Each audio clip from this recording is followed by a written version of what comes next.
क्या आप चाहते हैं कि वसंत आने तक आपका बगीचा अपने आप फूलों से भर जाए, जबकि आपके पड़ोसी अभी खरपतवारों और बीमारियों से जूझना शुरू ही कर रहे हों? इसका राज बहुत आसान है और वो अक्टूबर के महीने में छिपा है। आज हम बगीचे के साथ ऐसे कामों के बारे में बात करेंगे जो आपको शायद सामान्य लगे, लेकिन असल में वे आपकी सबसे बड़ी पूंजी है। ये वही कदम है जो आपको अगले मौसम में ढेर सारा समय, पैसा और परेशानी बचाएंगे। और मैं वादा करता हूं, इनमें से एक सुझाव आपको गिरे हुए पत्तों को बिल्कुल नई नजर से देखने पर मजबूर कर देगा। कई माली अक्टूबर को मौसम का अंत मानते हैं, सब कुछ समेटकर बंद करके वसंत तक भूल जाने का समय। लेकिन अनुभवी बागवान जानते हैं, यह अंत नहीं, बल्कि एक गुप्त शुरुआत है। यही वो समय है जब हम भविष्य की भरपूर फसल और शानदार फूलों की नींव रखते हैं। अक्टूबर में की गई गलतियां मई में कमजोर पौधों और कीटों के हमले के रूप में सामने आएंगी, और सही कदम आपके वसंत के बगीचे को कम से कम प्रयासों से एक सपनों की दुनिया में बदल देंगे। तो शुरुआत कहां से करें? जाहिर सी बात है, सबसे जरूरी काम से, यानी अपने बगीचे की पूरी तरह से साफ सफाई से। और नहीं, ये सिर्फ सर्दियों से पहले की दिखावटी सफाई नहीं है। ये एक जरूरी स्वच्छता अभियान है जिसका सीधा असर अगले साल आपके बगीचे की सेहत पर पड़ेगा। सबसे पहले अपने पैरों के नीचे देखें, खासकर सेब, नाशपाती और बेर के पेड़ों के आसपास। ये जो जमीन पर गिरे हुए सड़े गले फल दिख रहे हैं, इन्हें सिर्फ कूड़ा कचरा मत समझिए। ये बीमारियों और हानिकारक कीटों के लिए असली इंक्यूबेटर है। ऐसे हर सड़े फल में फलों की सड़न के फंगस और कई तरह के कीटों के लार्वा सर्दी बिताते हैं। वसंत आते ही ये नए जोश के साथ आपकी आने वाली फसल पर हमला कर देंगे। इसलिए बिना किसी दया के इन सभी गिरे हुए और सड़े फलों को इकट्ठा करें और इन्हें अपनी जमीन से दूर फेंक दे। याद रखिए, इन्हें कंपोस्ट खाद में डालना सख्त मना है। अब आते हैं अपनी सब्जियों की क्यारियों पर। टमाटर, खीरे, तोरी और आलू का सारा बचा हुआ डंठल और पत्तियां बोथवा, फाइटोप्थोरा और पाउडरी मिल्ड्यू जैसी बीमारियों का घर बन सकती हैं। अगर आप इन्हें जमीन पर छोड़ देते हैं, तो समझिए आप सर्दियों के लिए इन फंगस के बीजाणुओं को गर्म कंबल ओढ़ा रहे हैं। वसंत आते ही ये जाग जाएंगे और तुरंत आपके नए पौधों को संक्रमित करना शुरू कर देंगे। इसलिए एक एक पत्ती तक सब कुछ साफ कर दे। स्वस्थ डंठलों और पत्तियों को तो आप कंपोस्ट खाद में डाल सकते हैं, लेकिन जिन पर भी बीमारी के लक्षण दिखे, उन्हें या तो जला दें या अपनी जमीन से बहुत दूर ले जाकर फेंक दें। यकीन मानिए, आज इस सफाई पर बिताया गया 1 घंटा वसंत में आपको बीमारियों से लड़ने में लगने वाले हफ्तों के संघर्ष और फंगीसाइड पर खर्च होने वाले हजारों रुपयों से बचाएगा। ये आपके आने वाले स्वस्थ और भरपूर फसल के लिए सबसे पहला और सबसे जरूरी निवेश है। अब अक्टूबर का वो बड़ा राज जानिए जो सफाई के आपके तरीके को पूरी तरह बदल देगा। स्वस्थ पेड़ों के गिरे हुए पत्तों को जलाने की जल्दी न करें। जो आपको कचरा लग रहा है, वो असल में आपका मुफ्त का जैविक सोना है, जो वसंत में गार्डनिंग सेंटरों पर आपको पैसे देकर खरीदना पड़ेगा। जरा सोचिए, हर पेड़ ने गर्मियों में अपने पत्तों में कितने सारे पोषक तत्व जमा किए हैं, और पतझड़ में यह पेड़ खुशी खुशी इस खजाने को आपसे बांट रहा है। आपका काम बस इतना है कि आप इसका सही इस्तेमाल करें। इन पत्तों का क्या करें? सबसे आसान तरीका है इन्हें अपनी खाद के ढेर, कंपोस्ट हीप में डालना। इन्हें कटी हुई घास या रसोई के कचरे के साथ परत दर परत बिछाते जाएं। 1 साल के अंदर आपको ऐसी शानदार खाद मिलेगी जो आपकी हर क्यारी को नई जान दे देगी। अगर आपके पास खाद का ढेर नहीं है, तो भी कोई बात नहीं। इन पत्तों को बड़ी काली थैलियों में भरें, थोड़ा नम करें, उनमें कुछ छेद करें और बगीचे के किसी कोने में रख दें। 1-2 साल में आपको लाजवाब लीफ मोल्ड, पत्तों की खाद मिलेगी। यह मिट्टी की संरचना सुधारने का बेहतरीन तरीका है, और हाइड्रेंजिया या रोडोडेंड्रॉन जैसे पौधों के लिए तो यह शानदार मल्च का काम करती है। लेकिन यहाँ एक बात का ध्यान रखना बेहद जरूरी है। यह नियम सिर्फ स्वस्थ पेड़ों के पत्तों पर लागू होता है। अगर फलदार पेड़ के पत्ते किसी बीमारी जैसे कि स्कैब से ग्रस्त हैं या ओक के पत्तों पर फंगस, पाउडरी मिल्ड्यू लगी है, तो उन्हें इकट्ठा करके जला देना ही बेहतर है। तो वसंत में खाद के महंगे बैग खरीदने के लिए दुकानों की तरफ भागने के बजाय आप अपनी खाद अभी बना रहे हैं, और वो भी बिल्कुल मुफ्त। अब जब हमारी क्यारियां साफ हो गई हैं, ये मौसम खत्म करने का नहीं, बल्कि एक नया मौसम शुरू करने का सही समय है। और हम शुरुआत करेंगे खुशबू और रोग प्रतिरोधक क्षमता के असली राजा, सर्द लहसुन की बुवाई से। बहुत से लोग इसे वसंत के लिए टाल देते हैं, और ये एक बड़ी गलती है। अक्टूबर में ही क्यों? जवाब आसान है। सर्दियों से ठीक पहले लगाया गया लहसुन तेज ठंड पड़ने से पहले अच्छी तरह जड़ पकड़ लेता है। ये सर्दियों की पूरी नमी का उपयोग करता है, मजबूत बनता है, और वसंत में पहली गर्म धूप के साथ ही तेजी से बढ़ने लगता है। नतीजतन इसकी गांठें वसंत में लगाए गए लहसुन की तुलना में काफी बड़ी, रसीली और ज्यादा तीखी होती है। तो इसे सही ढंग से कैसे करें? बगीचे में सबसे धूप वाली जगह चुनें, जहां पहले प्याज या कोई अन्य कंद वाली फसल न उगी हो। मिट्टी में थोड़ा सा खाद या लकड़ी की राख मिलाए। बुवाई के लिए केवल सबसे बड़े और स्वस्थ लहसुन के दाने सबसे अच्छी गांठों में से चुनें। उन्हें जड़ वाले सिरे को नीचे की ओर करके लगभग लहसुन के दाने की 3 गुना गहराई तक लगाए, जो कि लगभग 5-7 सेंटीमीटर होता है। उनके बीच की दूरी 10-15 सेंटीमीटर रखें। लगाने के बाद क्यारी को पीट मॉस, कंपोस्ट या गिरे हुए पत्तों से मल्च करना बहुत जरूरी है। यह परत लहसुन को जमने से बचाएगी। और बस, वसंत आते ही इसके हरे भरे एक साथ उगे हुए पत्ते आपको सबसे पहले खुशी देंगे। जब हम मिट्टी में हाथ डाल रहे हैं, तो क्यों ना कुछ असली जादू करे। आइए बसंत को ही बो दे। जी हाँ, अक्टूबर में ही हम उन रंगों का इंतजाम करते हैं जो अप्रैल और मई में हमारी आंखों को सुकून देंगे। जाहिर है, हम बात कर रहे हैं बल्ब वाले फूलों की। ट्यूलिप, डैफोडिल, क्रोकस, हयासिंथ, मस्करी, इन सभी को भरपूर खिलने के लिए सर्दियों की ठंडक बहुत जरूरी होती है। इसे स्ट्रैटिफिकेशन कहते हैं। अभी ठंडी जमीन में लगाए जाने पर इन्हें जड़ें जमाने और ताकत बटोरने का पूरा समय मिल जाएगा। और फिर बसंत में जैसे किसी आदेश पर ये चमकीले आतिशबाजी की तरह फूट पड़ेंगे। अगर आप इन्हें बसंत में लगाएंगे, तो इस साल शायद ही फूल खिलेंगे। लगाने का नियम बहुत आसान है। इसे हमेशा के लिए याद कर लीजिए। गड्ढे की गहराई बल्ब की अपनी ऊंचाई से 3 गुना होनी चाहिए। लगाने से पहले बल्बों को ध्यान से देखें। वे मजबूत, बेदाग और बिना किसी क्षति के होने चाहिए। इन्हें सीधी कतारों में नहीं, बल्कि 5-7 के समूहों में लगाएं।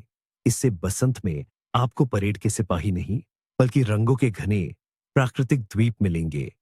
ये ऐसा है जैसे आप अपने बगीचे में रंग बिरंगे छोटे टाइम बम बो रहे हों।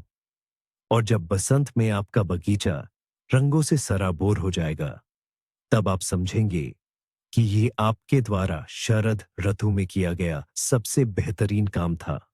अक्सर लोग सोचते हैं कि पेड़ और झाड़ियां लगाने का सबसे अच्छा समय वसंत ऋतु है, लेकिन अनुभवी बागबानों को पता है कि शरद ऋतु में लगाए गए पौधों के कई बड़े फायदे होते हैं। यह उन पौधों के लिए खासकर फायदेमंद है जिनकी जड़ें खुली होती हैं। आखिर इसका राज क्या है?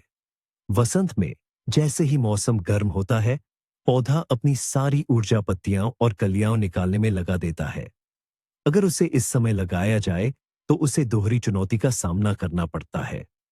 एक तरफ जड़ें जमानी होती हैं, और दूसरी तरफ नई पत्तियों और टहनियों को पोषण देना होता है। ये पौधे के लिए बहुत तनावपूर्ण होता है। लेकिन शरद ऋतु में स्थिति बिल्कुल अलग होती है। पत्तियां पहले ही झड़ चुकी होती हैं, और पौधा पूरी तरह से सुप्तावस्था में चला जाता है। अक्टूबर में लगाने से आप उसे शांति से, बिना किसी हड़बड़ी के, केवल एक ही काम करने का मौका देते हैं, अपनी जड़ें जमाने का। पूरी देर से शरद ऋतु में और यहां तक कि सर्दियों में भी, जब तक जमीन पूरी तरह से जम नहीं जाती, वह महीन पोषक जड़ें विकसित करता रहेगा। वसंत तक ऐसा पौधा नई जगह पर पूरी तरह से अनुकूलित हो चुका होगा। वह अपने वसंत में लगाए गए साथियों की तुलना में बहुत पहले और अधिक मजबूती से जागेगा, और बढ़ना शुरू करेगा। ऐसी शुरुआत उसे पूरे अगले साल के विकास में बहुत बड़ा लाभ देती है। इसलिए अगर आप अपने बगीचे का विस्तार करने की सोच रहे थे, तो अक्टूबर सेब, नाशपाती, करौंदा या गूसबेरी जैसे फलदार पौधे खरीदने और लगाने का सबसे अच्छा समय है।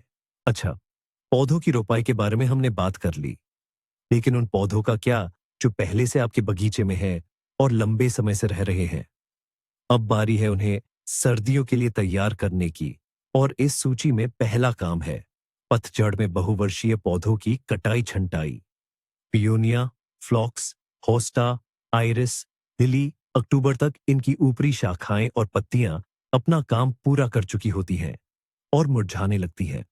ऐसे में अक्सर यह लालच आता है कि इन्हें वसंत तक ऐसे ही छोड़ दिया जाए, यह सोचकर कि ये अपने आप सड़गल जाएंगे। लेकिन ये एक बहुत बड़ी गलती है। मुरझाए हुए तने और पत्तियां कीड़ों और फंगल बीमारियों के बीजाणुओं के लिए सर्दियों में एक बेहतरीन पनाहगाह होती है। उदाहरण के लिए पाउडरी मिल्ड्यू, सफेद फफूंद, फ्लॉक्स के बचे हुए हिस्सों पर सर्दियों में रहना पसंद करती है, और घोंघे, स्लग, होस्टा की सड़ी हुई पत्तियों में अपने अंडे छिपाते हैं। इसलिए बिना किसी झिझक के अपना कट्टर या कैंची उठाएं और सारी ऊपरी शाखाओं और पत्तियों को जमीन के लगभग बराबर काट दें। आप चाहें तो 5 या 10 सेंटीमीटर ऊंचे छोटे ठूंठ छोड़ सकते हैं। ये वसंत में आपके लिए निशानी का काम करेंगे, ताकि आप मिट्टी ढीली करते समय गलती से नई निकल रही कलियों को नुकसान न पहुंचा दें। काटी गई इस सारी सामग्री को, खासकर अगर उस पर बीमारी के कोई लक्षण थे, तो गलती से भी खाद के ढेर में न डालें। इसे या तो जला दें या अपने बगीचे से बाहर फेंक दें। ये आसान सा तरीका अगले मौसम में आपके फूलों के बगीचे के स्वास्थ्य की कुंजी है। लेकिन रुकिए, कैंची लेकर सब कुछ जड़ से काटने की जल्दी न करें।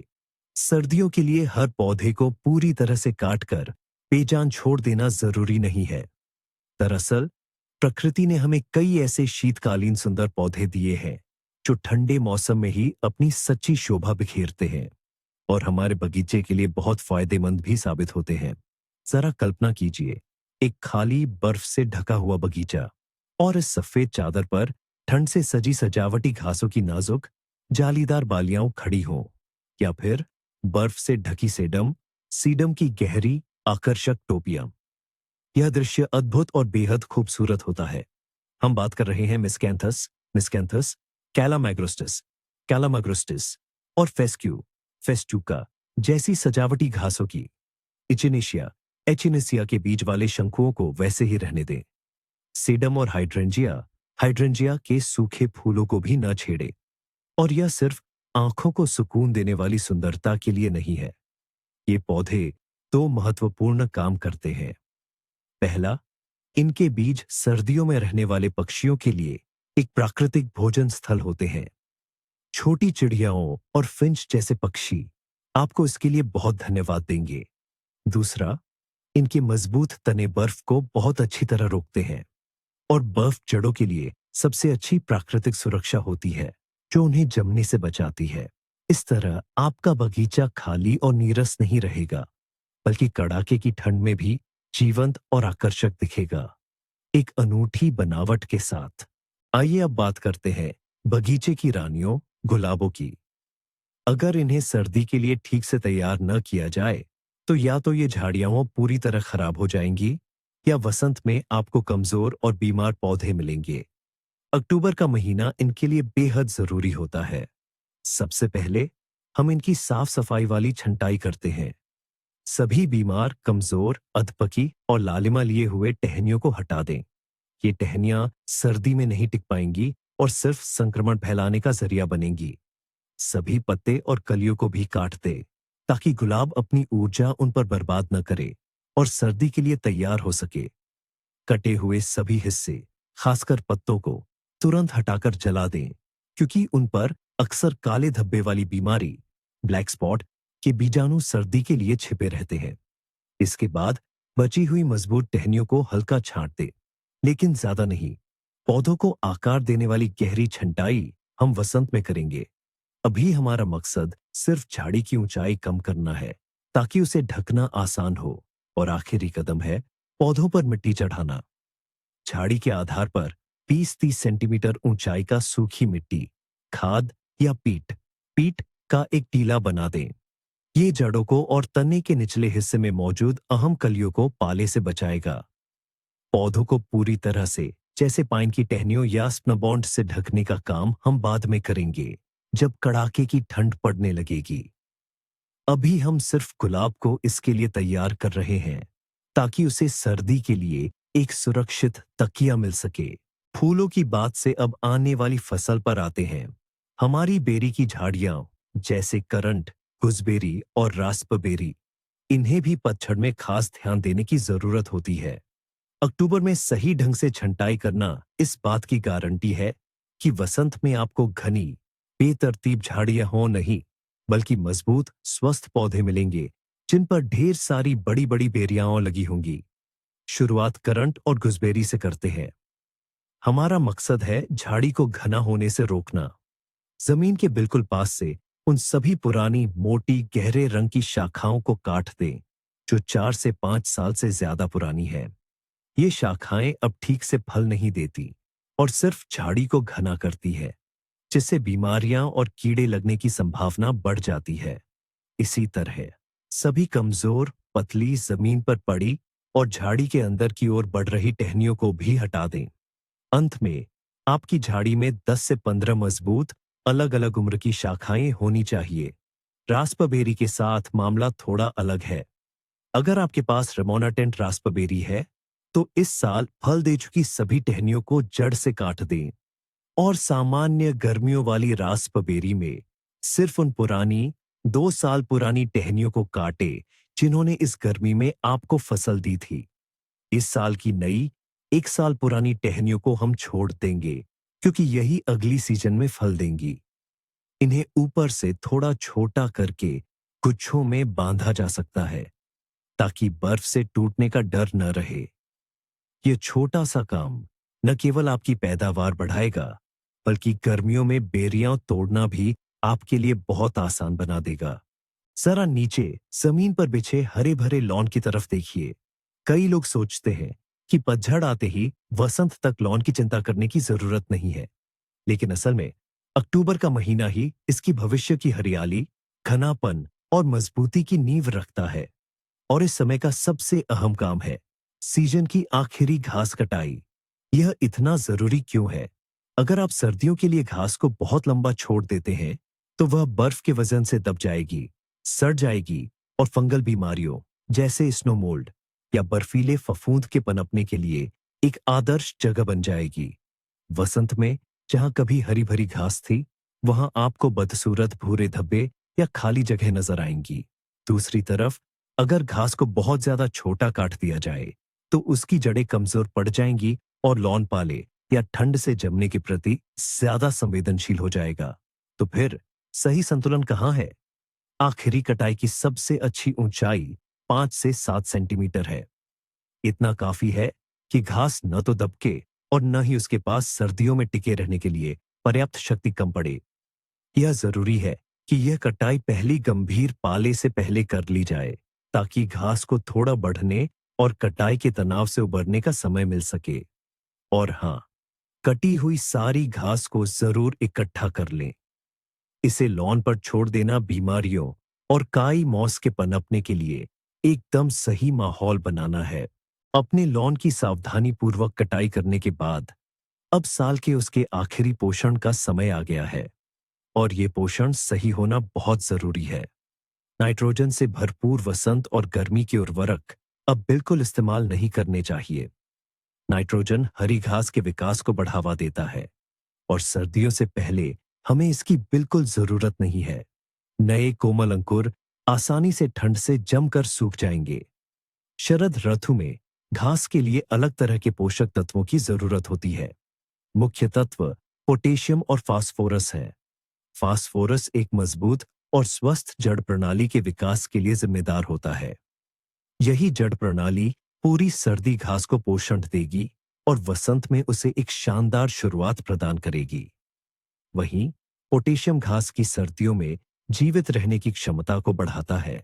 साथ ही उसे बीमारियों और प्रतिकूल परिस्थितियों के प्रति अधिक सहनशील बनाता है। ये एक तरह से कोशिका भित्तियों को मजबूत करता है, जिससे घास मजबूत और मौसम प्रतिरोधी बन जाती है। किसी भी बागवानी केंद्र में आपको शरद ऋतु के लिए लेबल वाले विशेष उर्वरक आसानी से मिल जाएंगे। पैकेज पर दिए गए निर्देशों का पालन करते हुए इन दानों को घास पर समान रूप से छिड़क दें।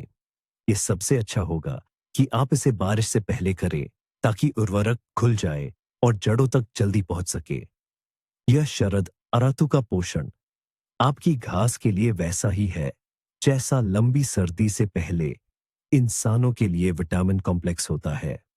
ये आपके लॉन को ठंड का सामना करने और वसंत का स्वागत घनी, हरी भरी और स्वस्थ अवस्था में करने की शक्ति देगा। अब जब क्यारियों से सभी वनस्पति अवशेष साफ हो गए हैं, तो मिट्टी की सेहत और उसकी उर्वरता का ध्यान रखने का सही समय आ गया है। और इसका सबसे अच्छा तरीका है शरद ऋतु में जुताई करना। लेकिन यहाँ एक बहुत महत्वपूर्ण बात है, जो शरद ऋतु की जुताई को बसंत ऋतु की जुताई से अलग बनाती है। हमारा काम है मिट्टी के ढेलों को पलटना, लेकिन किसी भी हालत में मिट्टी के ढेलों को तोड़ना नहीं है। उन्हें बड़े और मोटे ही रहने दें। क्यों? इसके 3 पुख्ता कारण हैं।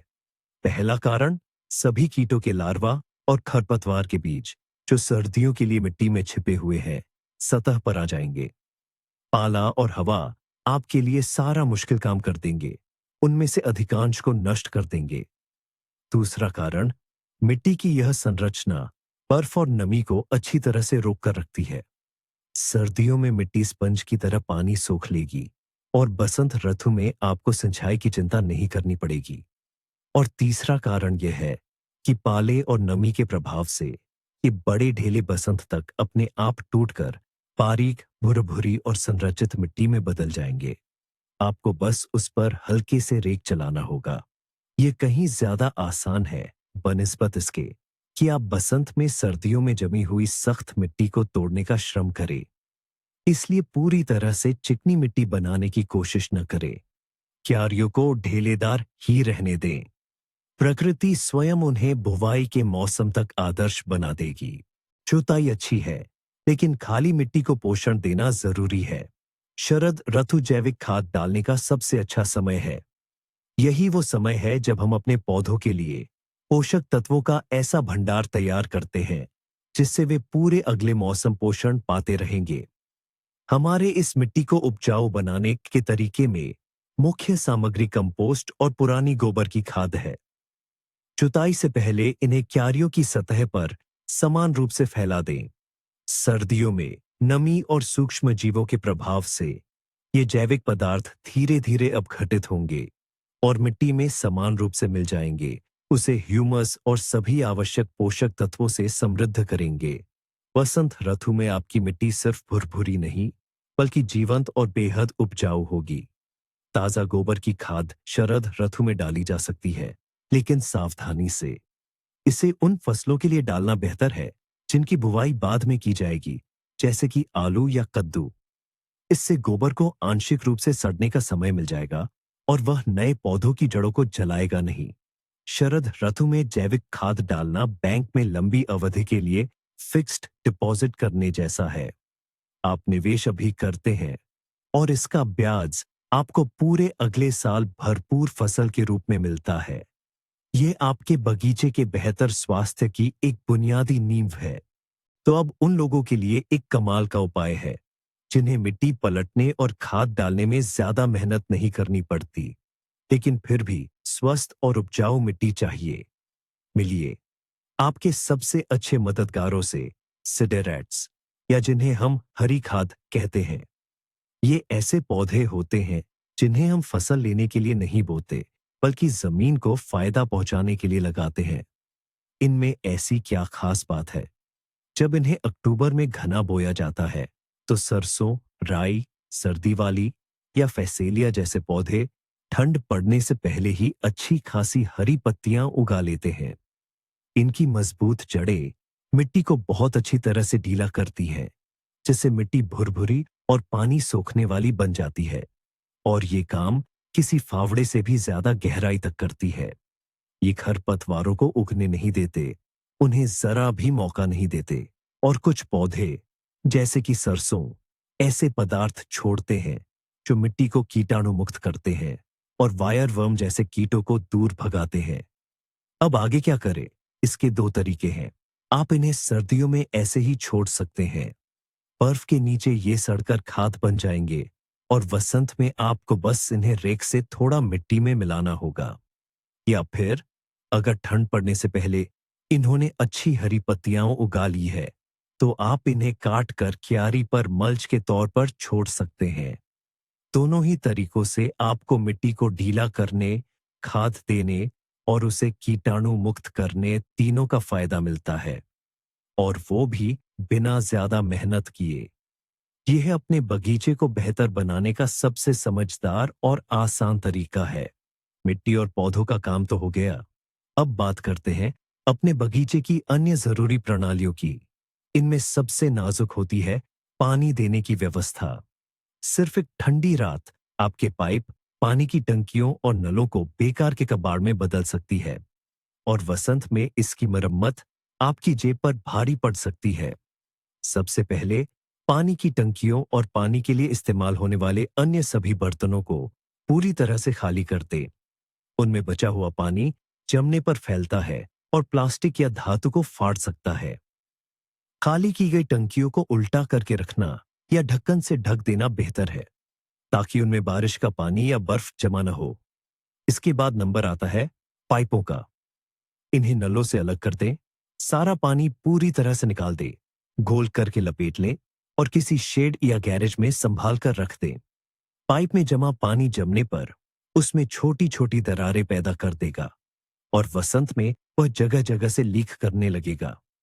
अगर आपके पास भूमिगत पानी देने की प्रणाली है, तो उस पर विशेष ध्यान दें। पाइपों से सारा पानी बाहर निकालने के लिए इसे कंप्रेसर का इस्तेमाल करके अच्छे से ब्लो करें।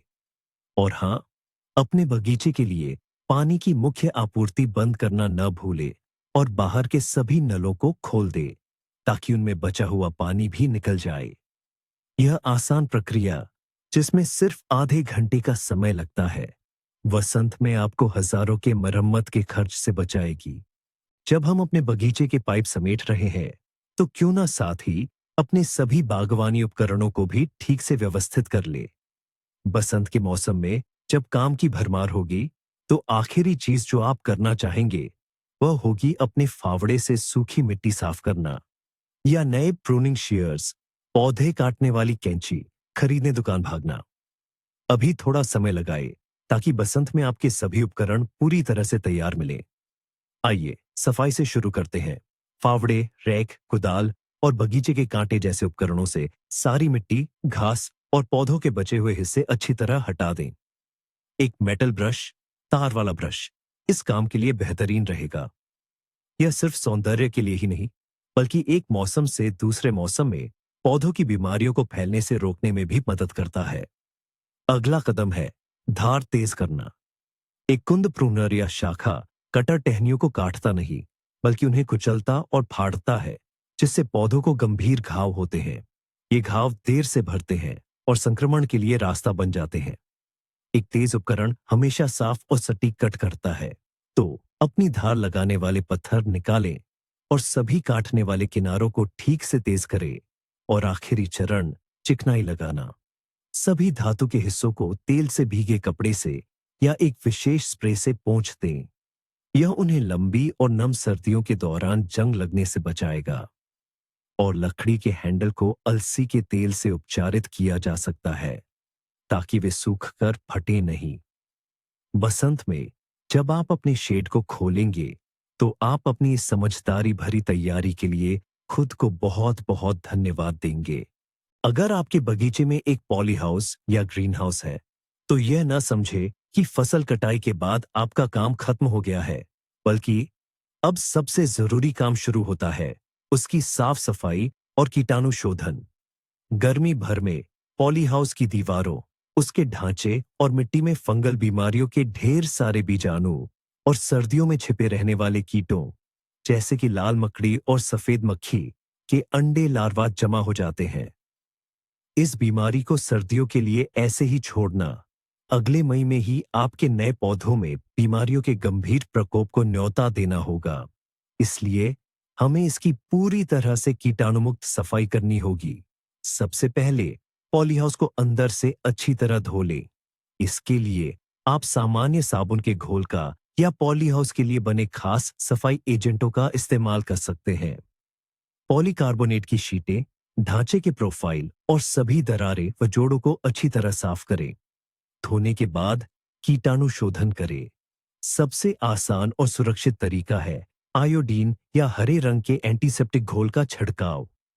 आप ज्यादा प्रभावी रसायनों का भी इस्तेमाल कर सकते हैं, जैसे कि कॉपर सल्फेट, नीला थोथा या खास सल्फर धूम्र फ्यूमिगेशन के लिए इस्तेमाल होने वाली टिकिया।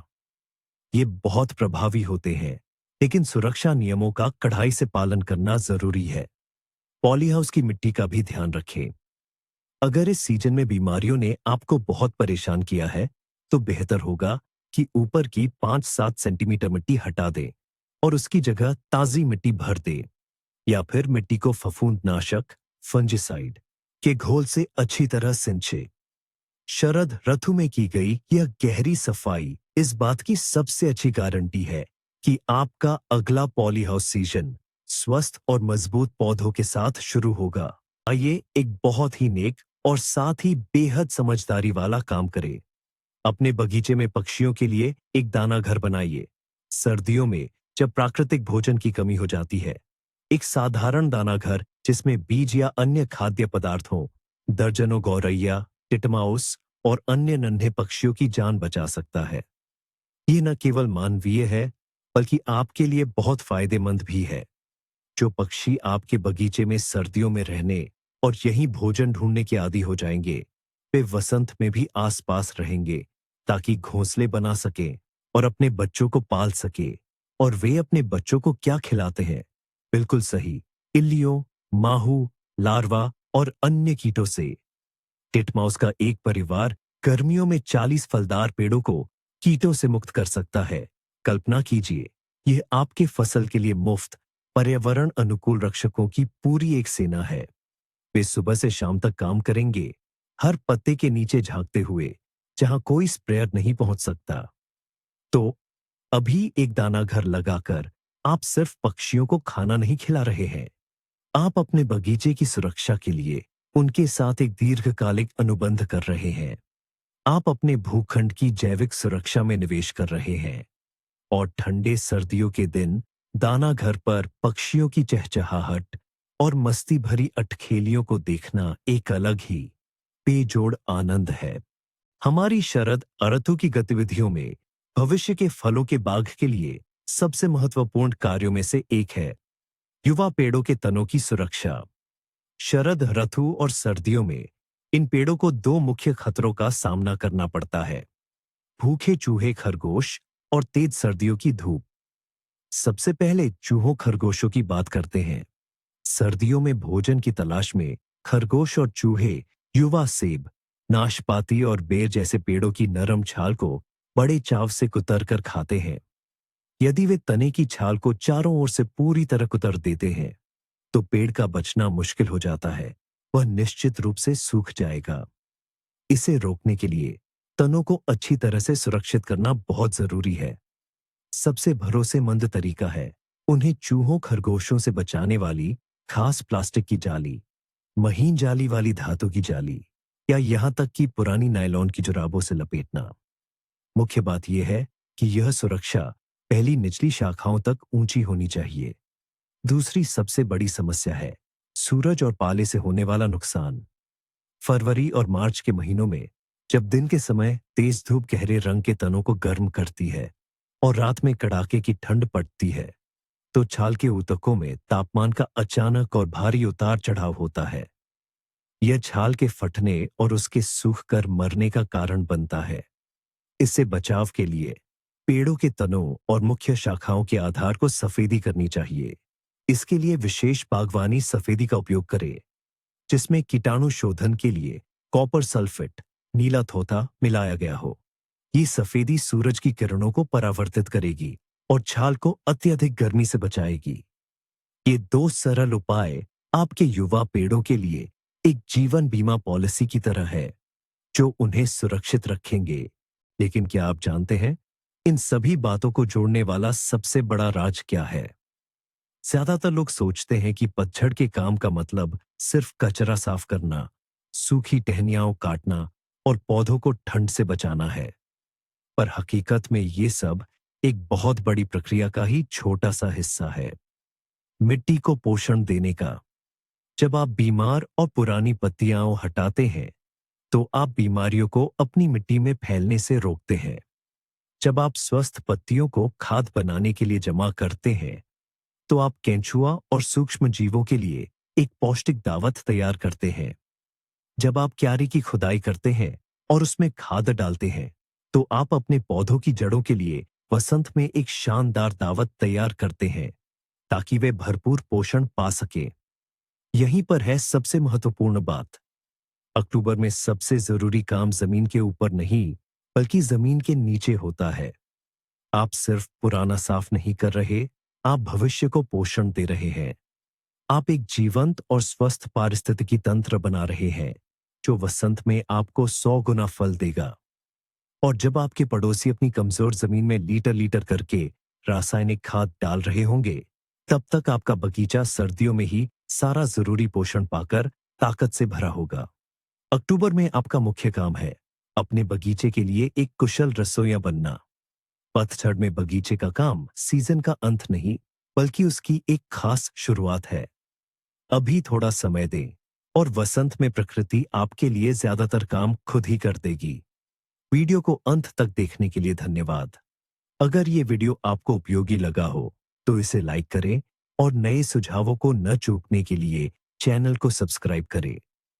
पतझड़ के बगीचे में आप किस काम को सबसे जरूरी मानते हैं और कौन सा काम आप हमेशा टालते रहते हैं? अपने अनुभव कमेंट्स में साझा करें